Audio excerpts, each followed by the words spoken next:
Baik, selanjutnya saya akan menyambung penjelasan teman saya, yaitu tentang fenomena demokrasi di Indonesia dalam perspektif Islam. Dalam perjalanan sejarah bangsa, sejak kemerdekaan hingga sekarang, banyak pengalaman dan pelajaran berharga yang dapat diambil hikmahnya, terutama pelaksanaan demokrasi di bidang politik.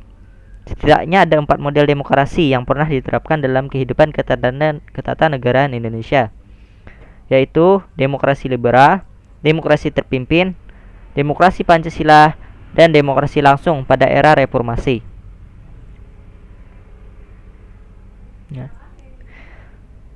Pada awalnya kemerdekaan bangsa Indonesia, syariat Islam sempat menjadi acuan dalam kehidupan bernegara. Akan tetapi, umat Islam harus rela mengorbankan keinginan mereka dan menerima rumusan yang lain, yaitu ketuhanan yang Maha Esa.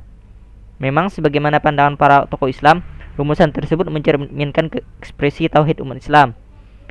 Namun ada saja rasa kurang puas dari sebagian lainnya, sehingga mereka berupaya secara terus-menerus untuk memperjuangkannya. Maka mau tidak mau, kita pun masuk dalam masa perjuangan wakil-wakil Islam memasuk Islam ke dalam rumusan konstitusi.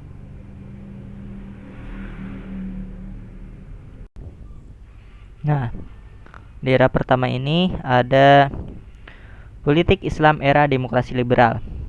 Era demokrasi liberal ditandai dengan dikeluarkannya maklumat pemerintah yang kemudian terkenal dengan maklumat 10 Bung Hatta, karena ditandatangani oleh Bung Hatta, nomor 10 pada 16 Oktober 1945 dan maklumat 3 November 1945. Maklumat 10 berisi tentang perubahan sistem pemerintahan Indonesia dari presidensil ke bentuk parlementer. Adapun maklumat 3 November 1945 berisi tentang diberinya kesempatan bagi masyarakat Indonesia untuk mendirikan partai-partai guna menyalurkan aspirasi politiknya.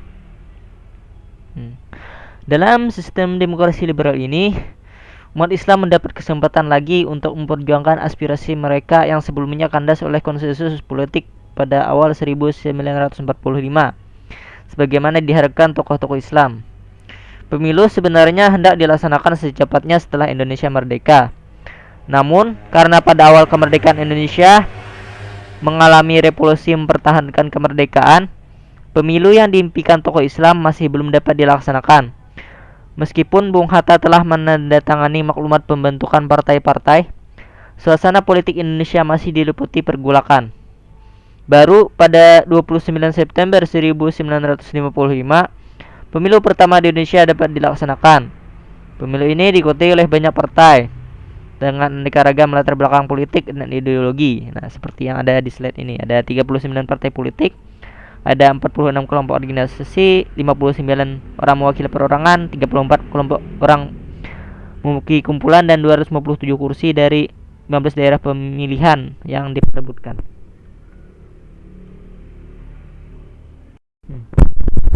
Oke. Selanjutnya di sini ada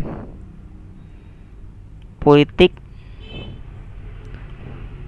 Islam era demokrasi terpimpin.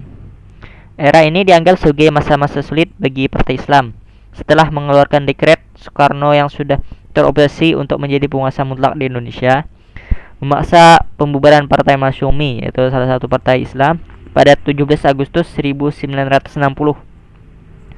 Pemberlakuan demokrasi terpimpin oleh Soekarno ternyata menimbulkan respon yang beragam dari kalangan partai Islam. Ini ada Ahmad Syafi'i Ma'arif membagi era demokrasi terpimpin yang berumur hingga September 1965 ini menjadi periode proses kristalisasi, yaitu hingga Desember 1960, dan periode kolaborasi. Periode kristalisasi ditandai dengan pemilihan kawan dan lawan, pendukung dan oposisi terhadap kebijakan Soekarno tersebut. Sementara periode kolaborasi ditandai dengan kerjasama partai-partai Islam yang ikut bersama demokrasi terpimpin, termasuk dan komunis yang merupakan salah satu pilar penyangganya. Kegagalan ini setidaknya disebabkan oleh 3 faktor pada masa ini. Pertama, di kalangan partai Islam sendiri tidak terdapat kata sepakat dalam menghadapi perkembangan politik saat itu. Kedua, dari sudut historis, perpecahan ini tidak terlepas dari pertentangan paham antara kelompok modernis dan tradisional yang sudah berjalan, terutama sejak pertengahan abad ke-19. Dalam lapangan politik, paham modernis dan tradisionalis ini saling berkompetisi untuk mengungguli. Ketiga, perpecahan di tubuh Partai Islam sebenarnya sudah dibaca oleh Soekarno, karenanya ia memainkan politik belah bambu, mengangkat yang satu dan menginjak yang lain, sehingga seperti contoh yang Soekarno membela NU dan partai-partai tradisional lainnya sebagai salah satu pilar penopang kekuasaannya. Sebaliknya membuarkan Partai Masyumi yang dipandang anti revolusi dan sebagai oposisi berbahaya bagi kelangsungan kekuasaannya.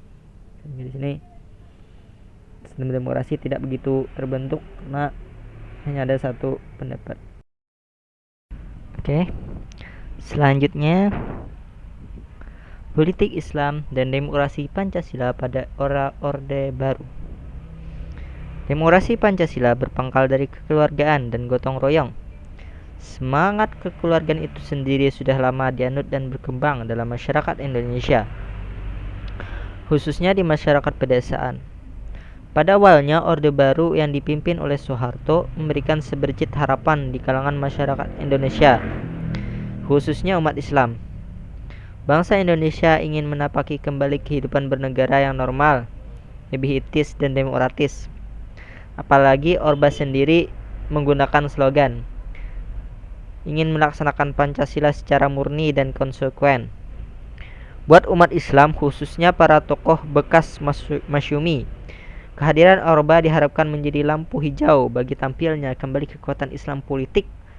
Hal ini ditambah pula dengan kebijakan Orba yang membebaskan para tokoh Masyumi yang sebelumnya dibebaskan Soekarno ke penjara. Maka sejalan dengan perkembangan Orba, umat Islam menyusun rencana bagi tampilnya Islam politik untuk memperjuangkan aspirasi syariat Islam masuk ke dalam sistem kenegaraan Indonesia. Capaian yang diperoleh pada masa akomodatif Orde Baru sangat bersifat artifisial dan masih sangat rawan terhadap berbagai goncangan-goncangan. Islam membutuhkan pilar-pilar yang kuat untuk bisa menopang keberhasilan yang dicapai tersebut. Islam tidak bisa terus-menerus menopangkan diri pada sikap baik hati Orba.